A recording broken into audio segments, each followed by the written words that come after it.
YouTube. So if you go over to YouTube, you'll see it. That's for those who are tuning in and on the just getting started. So I'm just kind of yeah, a little bit. What are we doing here? There we go. That's why. A little bit too much light in my eyes there. How's that? That's good. Mellow. Oh,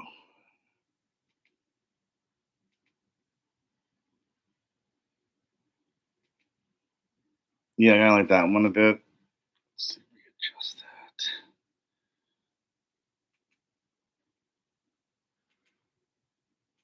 Wait, I'm so obnoxious with this. All right.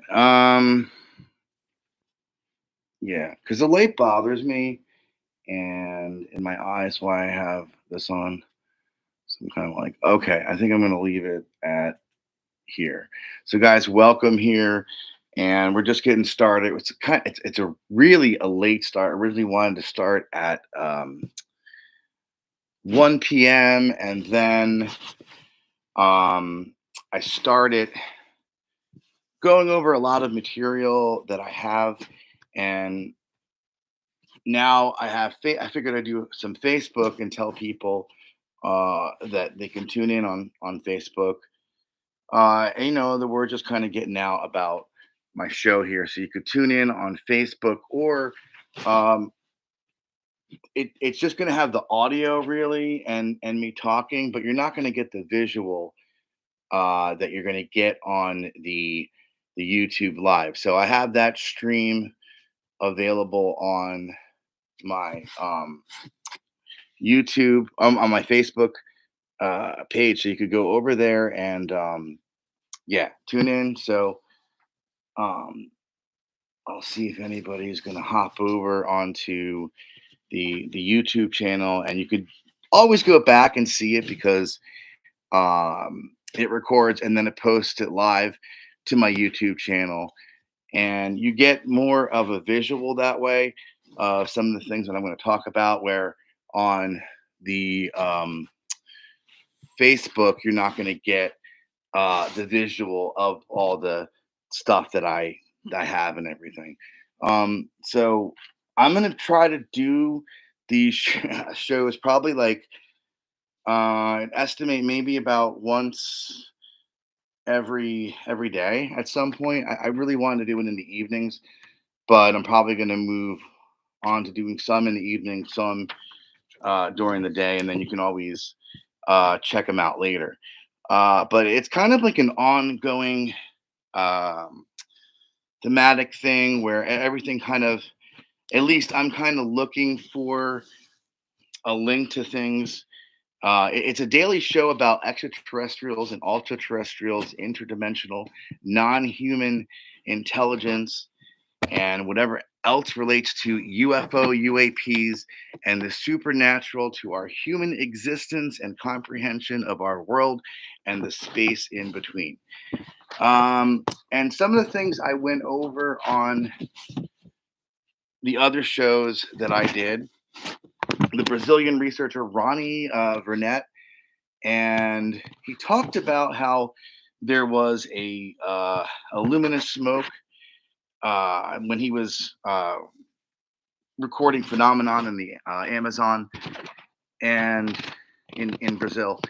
And the first time I actually experienced something supernatural on a much smaller scale was this luminous smoke hand. And I actually show a video of him on my last episode that I did. So I encourage people to check that out to see what I'm talking about. Um, but, you know, uh, when I started researching that case in particular, because it related to experience that I had, I noticed that there was actually a lot of cases in Brazil. And there was another one that I talked about. If you should check out the film, The Moment of Contact, and it's by James Fox. and that relates specifically to the Varginha UFO incident. And I'm going to read you just really quick. This is a little excerpt from Wikipedia. This is the Varginha UFO incident, and involves a series of events in 1996 when residents of Varginha, Brazil, claimed seeing one or more strange creatures and at least one unidentified flying object (UFO). The reports existed received media coverage, and also there was associated claims included that they captured one or more of the extraterrestrial beings by the Brazilian authorities. Now, if you actually watch the movie Moment of Contact, there is supposedly a case where somebody comes in contact. Um, what's going on here? Somebody comes in contact with one of the beings and supposedly gets this like horrible, wicked type of disease, like a viral disease. And so yeah, so pretty interesting. Um, and it goes on about there was also animal fatalities at the zoo, and also weirdly, which maybe I'm going to touch some base on too, which kind of a weird subject, is that there was a woman impregnated by supposedly an extraterrestrial being, and there is also like a reoccurring thing with and over time there's a timeline with people that have been supposedly women specifically that have been impregnated by extraterrestrials. Um, so there also was like people maybe that they said that there was military personnel that were doing some routine things in the area, and people could have gotten spooked that way. Um, but yeah, I kind of went on and I noticed there was a lot. I don't know if I have it here. If you go onto my Facebook page, you should be able to link to my YouTube, and I'm gonna show a just really quick here.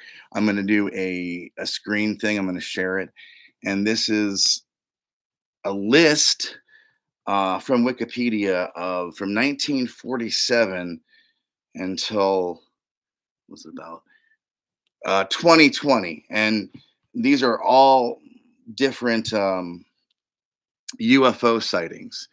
And I'm gonna post this on my YouTube page as well. I'm gonna have a link there to the Wikipedia, so you could go through and check it out. But I think I should be able to just go ahead and share that document right now. I have a list of documents. Yeah, UFO sightings in Brazil, and share. And you let me just make sure it's coming through here. So yeah, you should be able to see that on my YouTube page coming through there, and right there is a list of the different incidents that happened. And I actually have somewhere here a list of them right here. Yep. Okay. Cool. So 1947 specifically. That's the first one here listed in Wikipedia. Remember, these are UFO sightings in Brazil. You could, just go on Wikipedia right now and check them out. Pretty simple.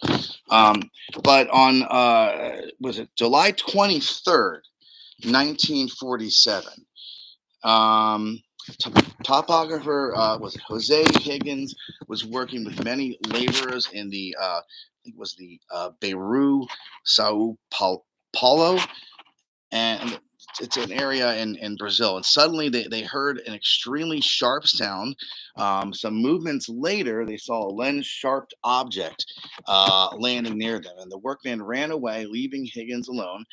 And the man reported that there were three supposedly humanoid figures emerged from the UFO and spoke to him in an unknown language.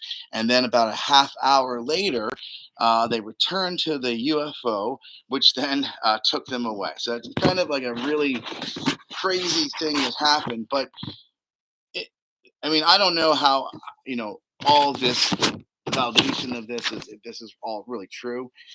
However, the fact that this is documented in 1947 and that summer in 1947 is actually, um, a really important date. I'm just going to show the people on YouTube the list of the different thing really quick here. And I'm going to come back to the live stream and well, just do a there we go. Just end that. So there we go. I'm back to just me.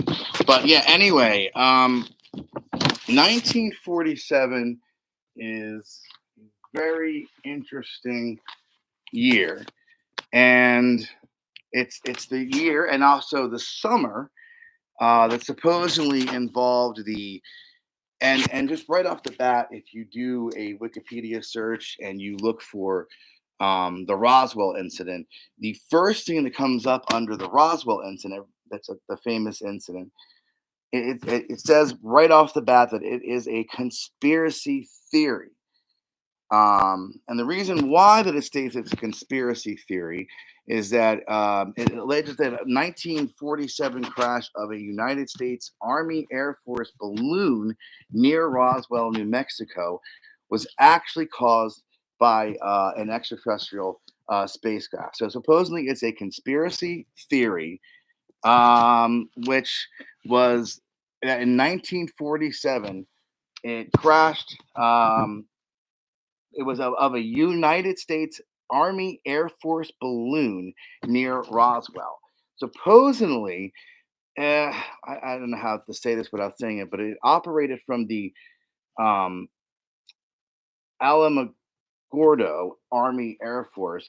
It was part of a top secret project. Now, the project was supposedly, I don't want to get too much into the details about the project because of the sensitivity of saying certain things on YouTube specifically.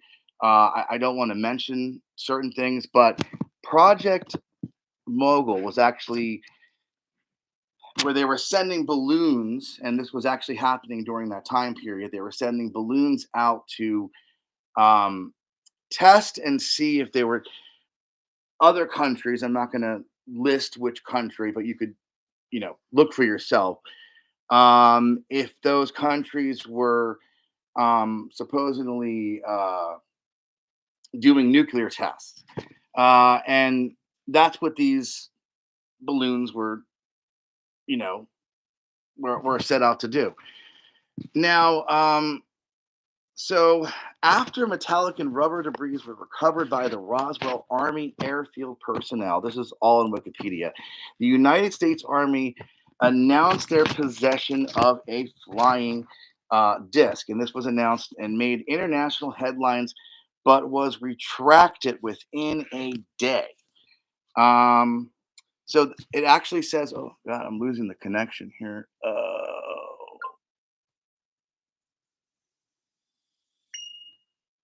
That's crazy. Yeah, I don't know why. So that's okay. Oh,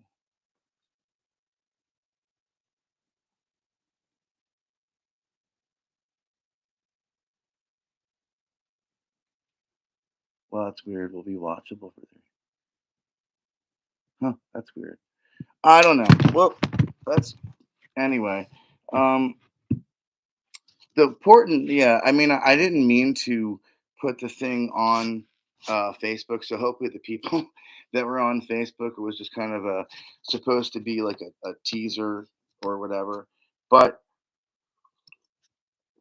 that's okay. They can go over and check out the link on YouTube. But the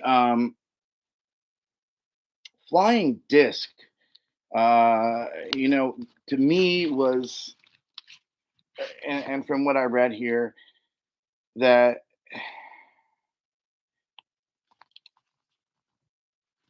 what they found and what they supposedly found were like just these debris of, very particular material. Um, it's very common of what it would be made of a weather balloon. And in 1978, retired Air Force officer Jesse Marcel, he revealed that the Army's weather balloon claimed to be a cover-up story, but speculated now, and this was in 1978, that the debris was extraterrestrial origin. Um, so yeah, I mean, I don't know. And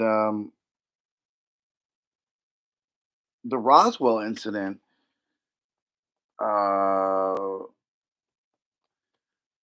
I don't know, going back in time here,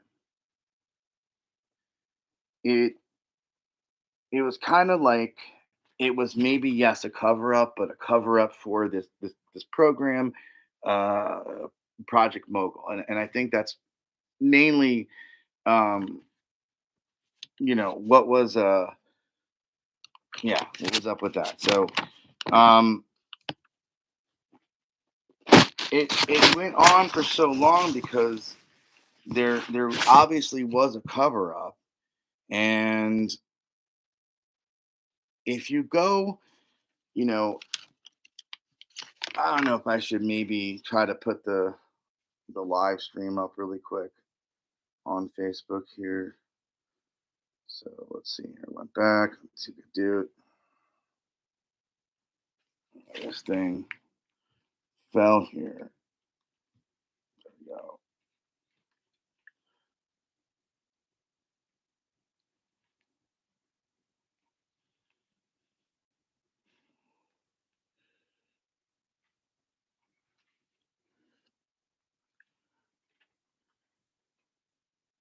Yeah, I don't know if I can get this thing.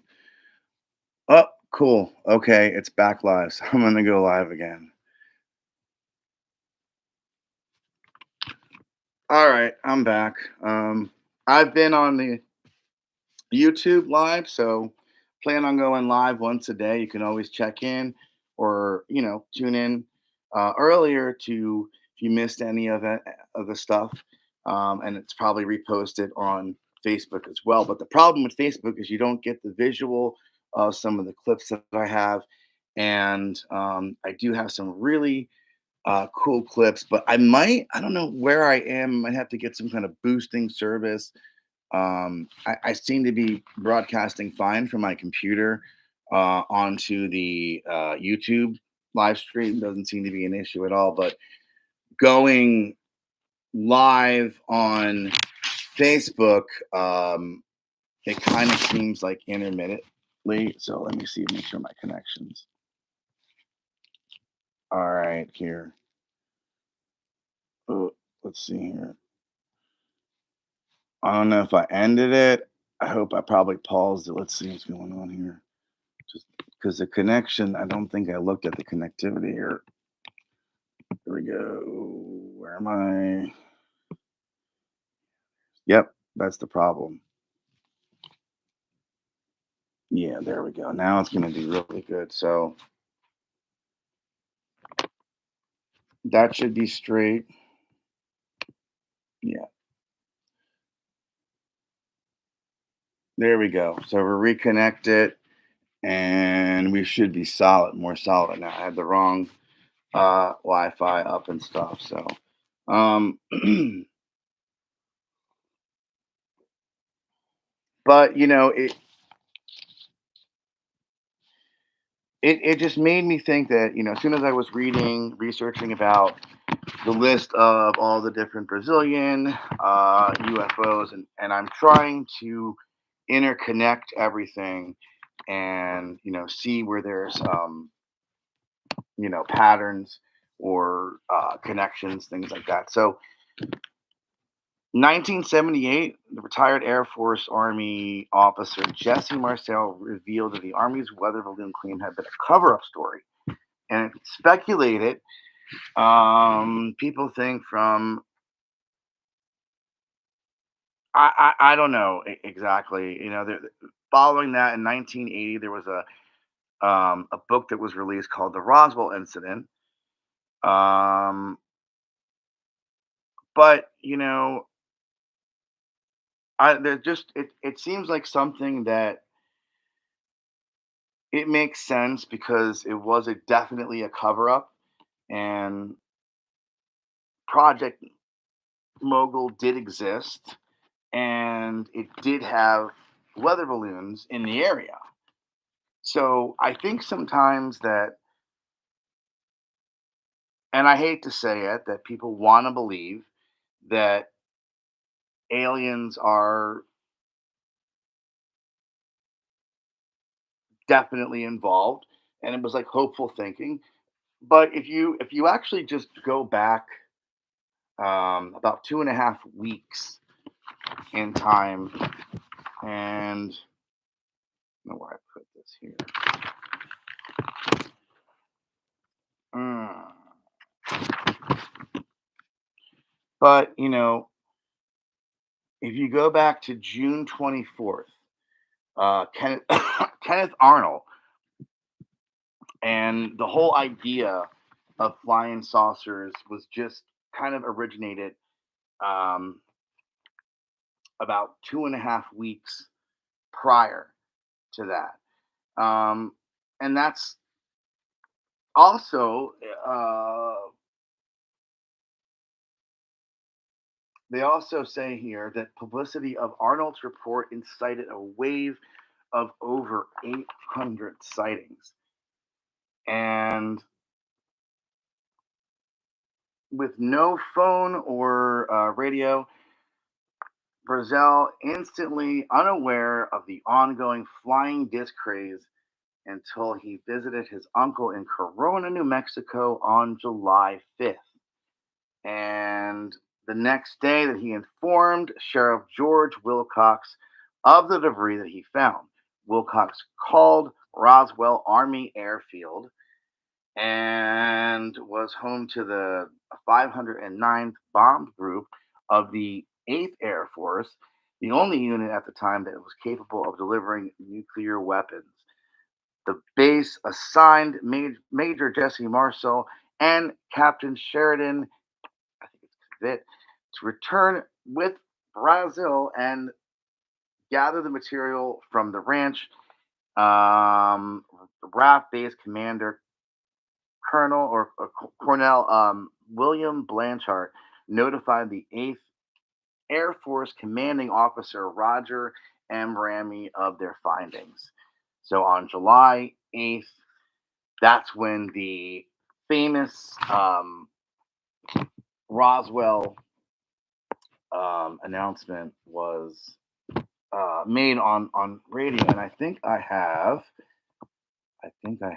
a, let's see here.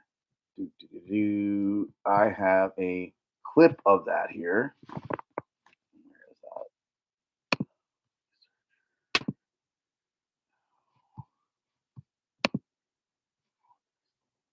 Share my. Let's see. I'll do my share, and I should have clip of no, no Roswell. Yeah, I did lose it. That's okay. But anyway, that was the famous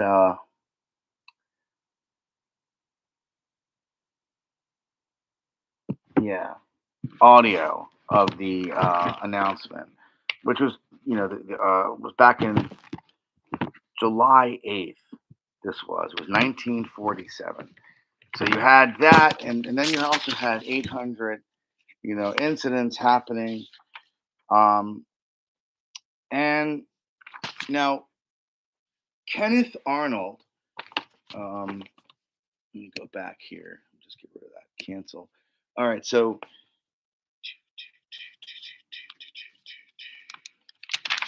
where was I? Um, Let me just read this part because this is really important. And yeah, so if you go back in time to like June, this is 1947, and I'm going to read you this other excerpt here.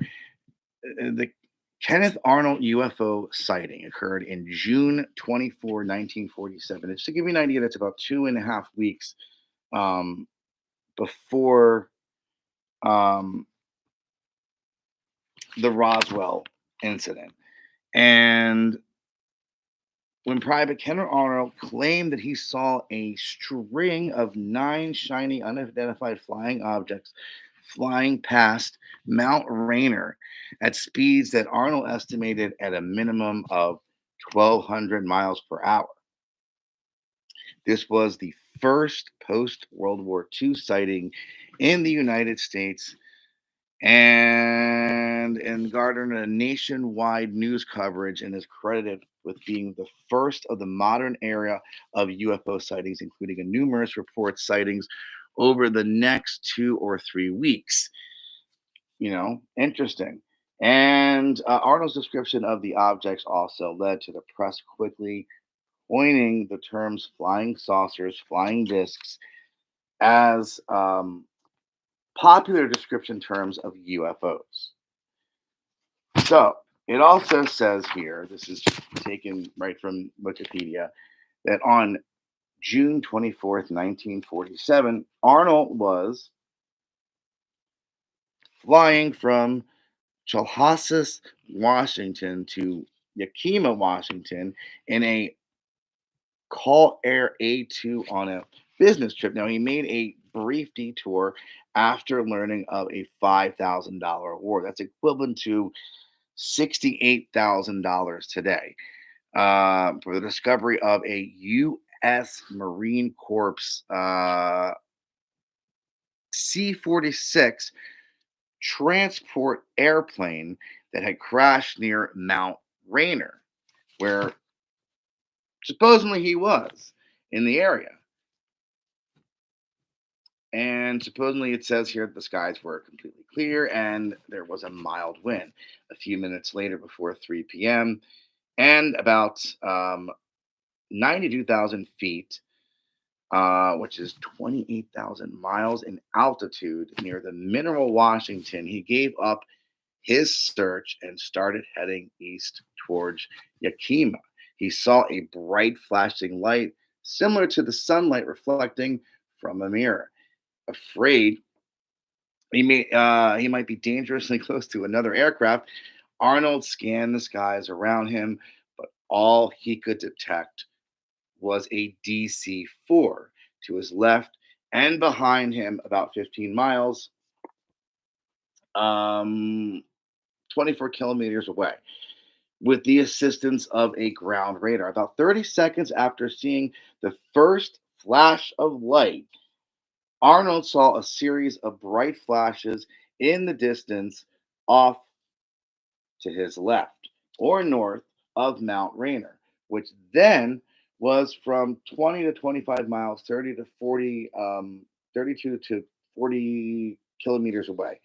He thought that they might be reflections of his airplane windows, but a few quick tests, rocking his airplanes from side to side, removing his eyeglasses, later rolling down, excuse me here, his side window, ruled this out. The reflections came from flying objects. They flew in a long chain, and Arnold, for a moment, considered that they might be a flock of geese, but quickly ruled this out for a number of reasons, including the altitude, bright glint, and obviously very fast speed. He then thought that he might be a new type of jet or something like that, and then started looking intently for a tail and was surprised that he couldn't find any. Um, so I read a little more of that than I really wanted to. Um, but basically, in a nutshell, it said here that it occurred on June 24th, 1947, and he was a pilot. And he claimed that he saw a string of nine shiny, unidentified flying objects flying past Mount Rainier, flying past at speeds that Arnold estimated at between 1,200 miles an hour. And this was one of the first post World War II sightings in the United States. So this happened in 1947, and there seems to be a lot of reoccurring things that happen um, around nuclear sites, and Roswell. It makes sense that they were, we were at a definite tension, um, and Project Mogul was something that in 1990 the United States Air Force published multiple reports establishing that. Let me make sure I'm in my YouTube screen here. Establishing Project Mobile as being directly responsible for the crash. So, despite lack of evidence, I think that's why we had, so many conspiracy things, stuff like that going on. But then, if you go back, 1947, you have someone like him making, like Kenneth Arnold making a statement, and there's also supposedly that, um, if you don't know, claims that David Grush had made as well.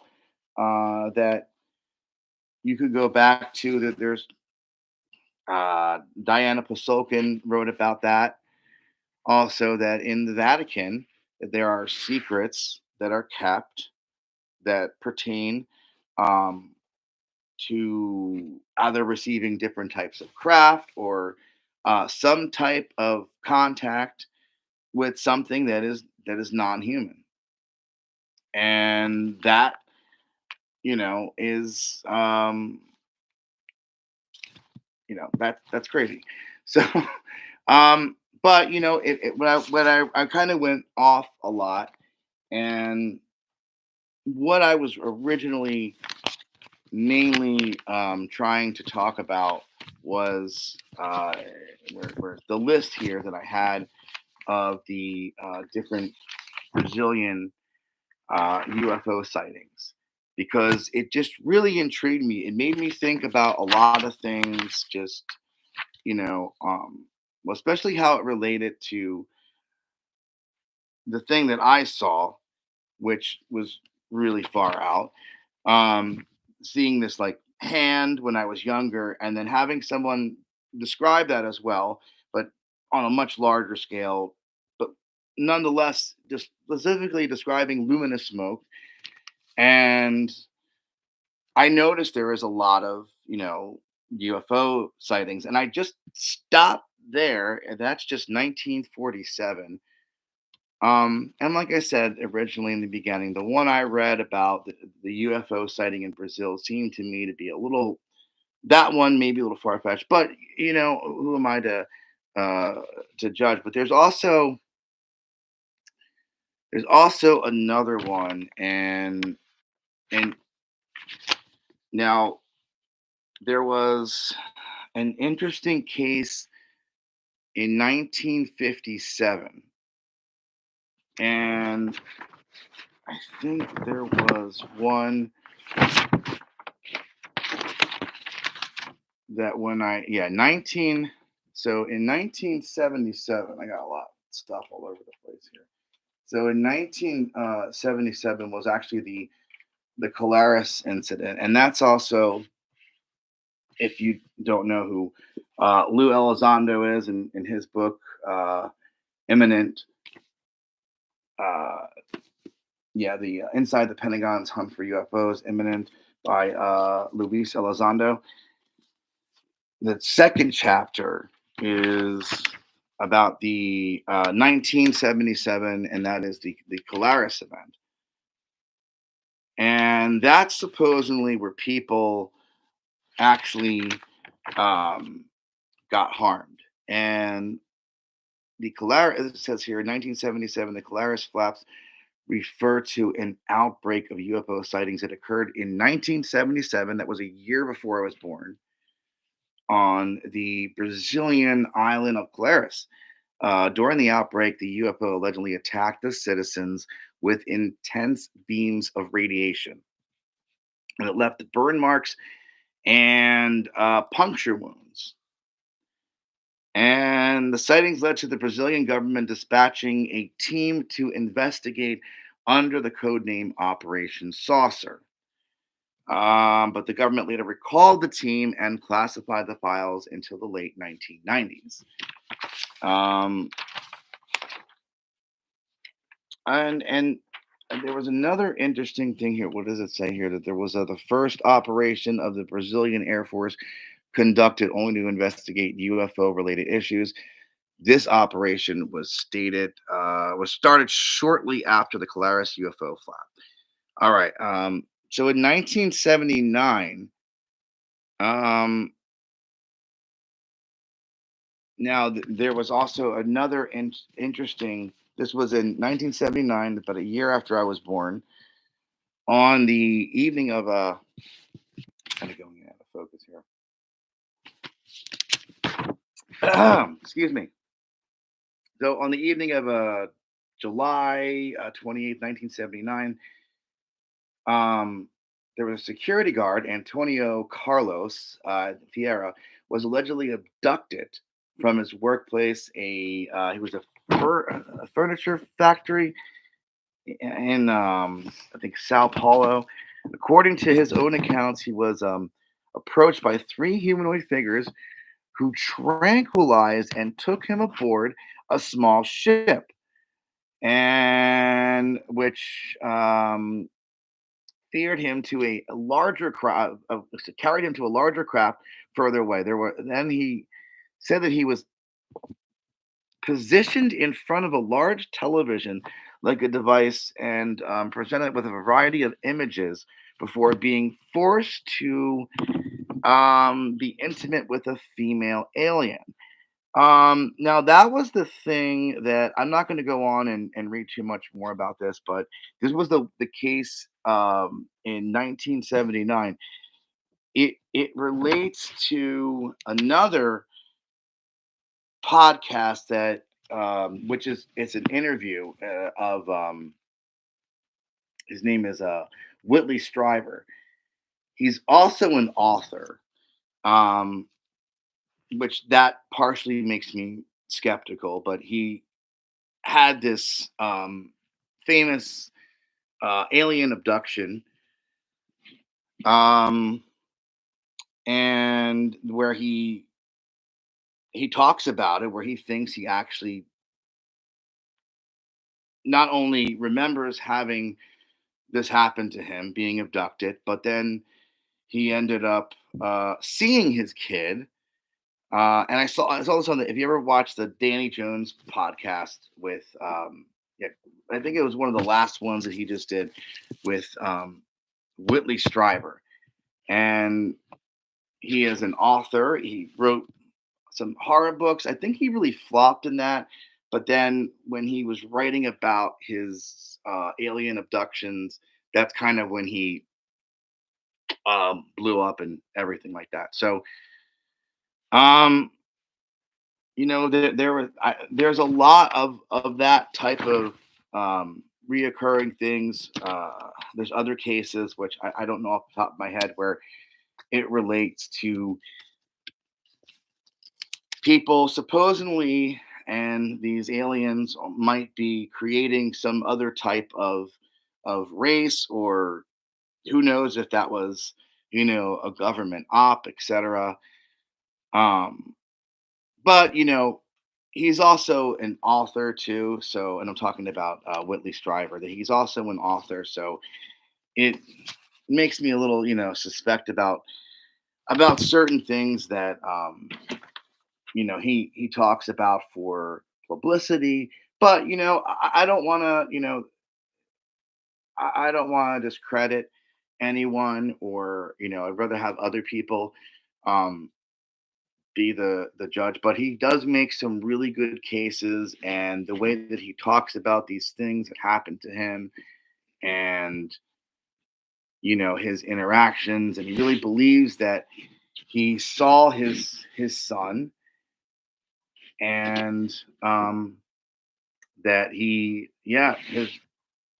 DNA or whatever was mixed in with another alien being. And there's many cases of that.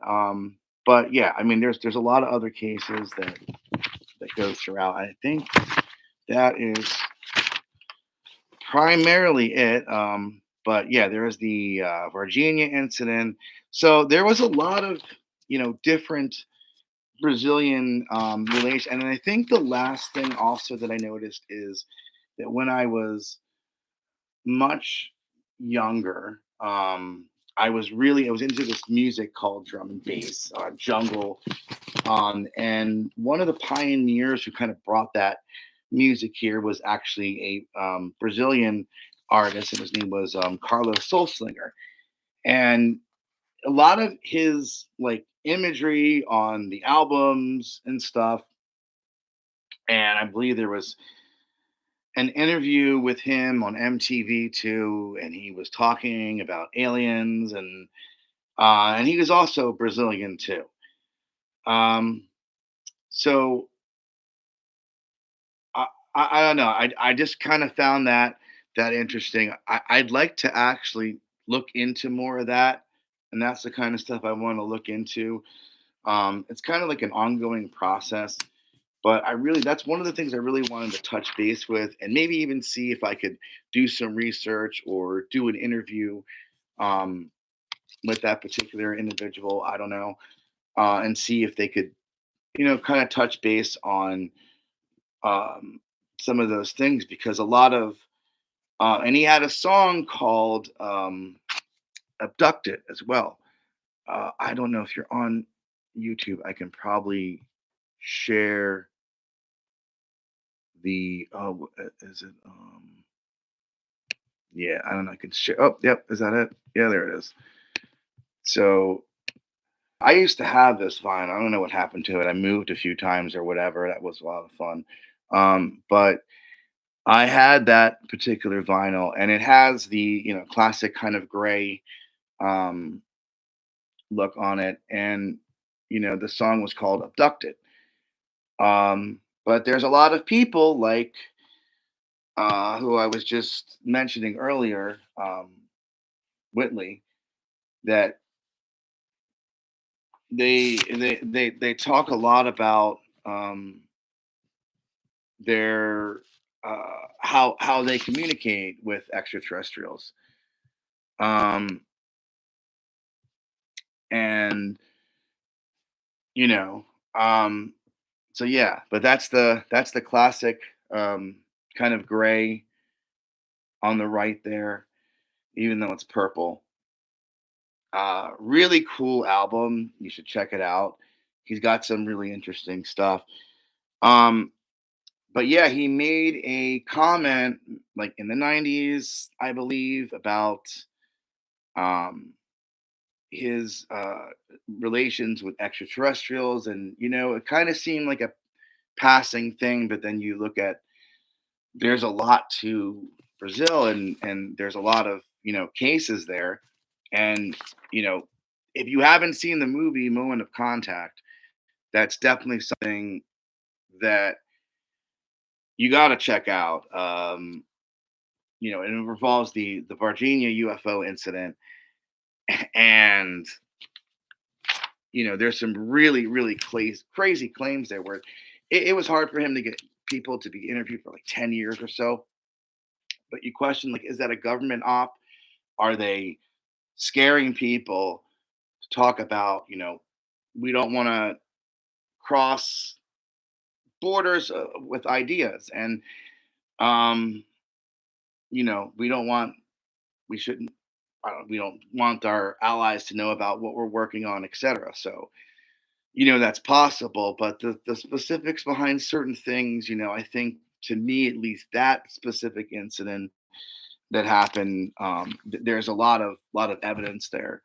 Um, but I do get skeptical about anybody being involved in making lots of money from this type of stuff. So, but there are a lot of really weird incidents there, and I don't know. So that's the um, abducted cover, and I'm gonna and that there. And so pretty cool.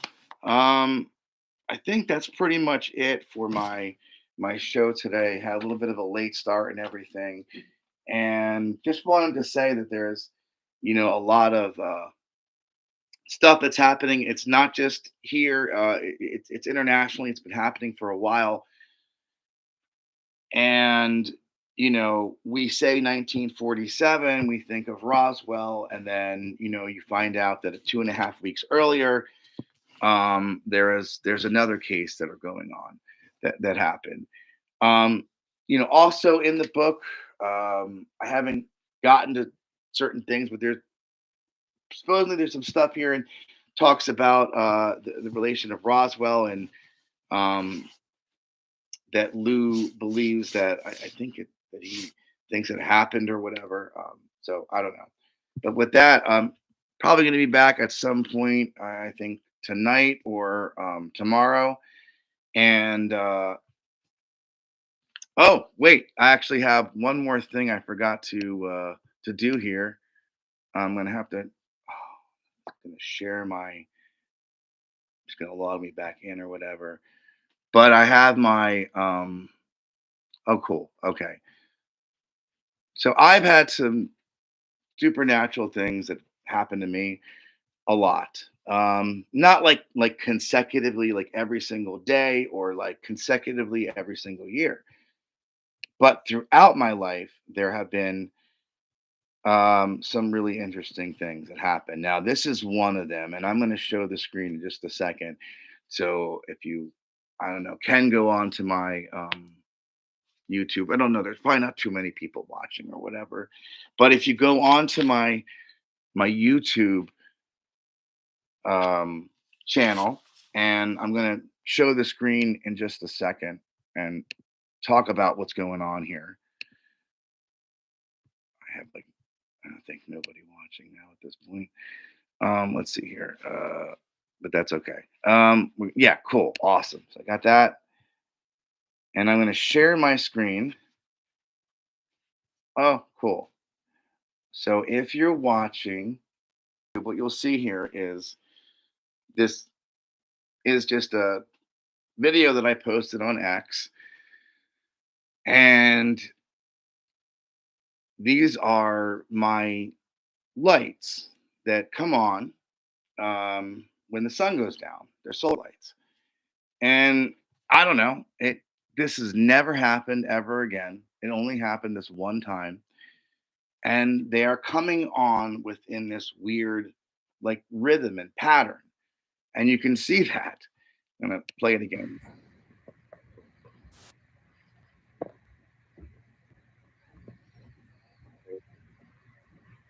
And you can see them going in this strange pattern.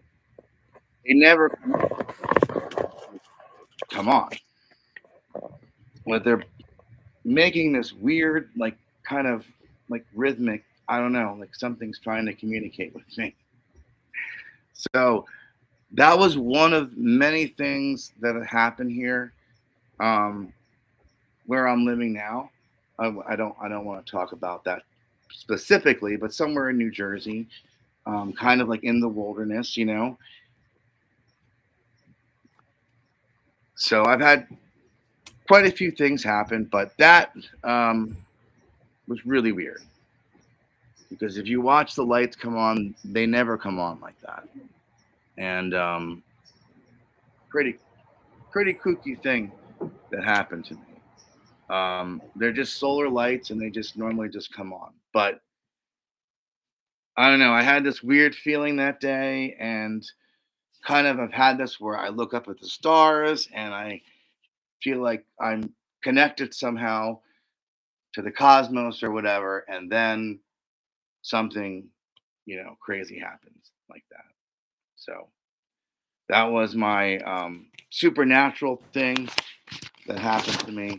But yeah, I got more shows and more stuff coming up. I want to keep this kind of going where there's a connection between um, the all these incidents that happened, but specifically, um, I'd like to go a little beyond 1947 and go back and see what's going to happen in the future and everything. So thanks everybody for tuning in. I really appreciate your time.